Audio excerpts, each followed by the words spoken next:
Tesla va demander aux fournisseurs chinois d'installer des usines au Mexique. Oui, pour que ça aille plus vite, du coup, et produire toujours plus en masse.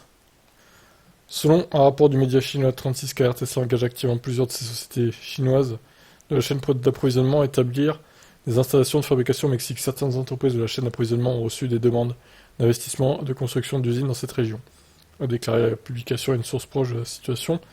La source a en outre révélé que les actions de Tesla reflètent un sentiment d'urgence et qu'un défaut de réponse rapide pourrait entraîner la perte potentielle de l'entreprise sur des commandes importantes d'une valeur d'une centaine de millions de dollars.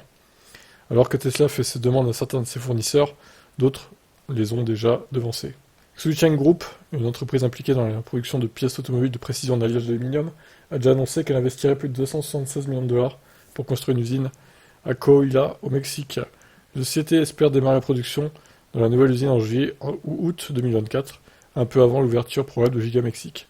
Un fabricant chinois qui fournit à Giga Shanghai des équipements de ligne de production a également déjà établi des bureaux au Mexique. Ils sont responsables de la conception et du support après-vente. Alors que d'autres entreprises de la chaîne d'approvisionnement sont allées jusqu'à délocaliser directement leurs travailleurs de la chaîne de production au Mexique pour faciliter la construction de nouvelles usines, rapporte toujours le même site.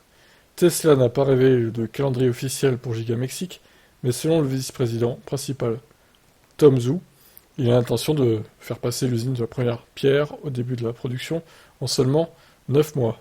Comme annoncé lors de la journée des investisseurs, Giga Mexique sera la première usine Tesla à construire le véhicule de nouvelle génération.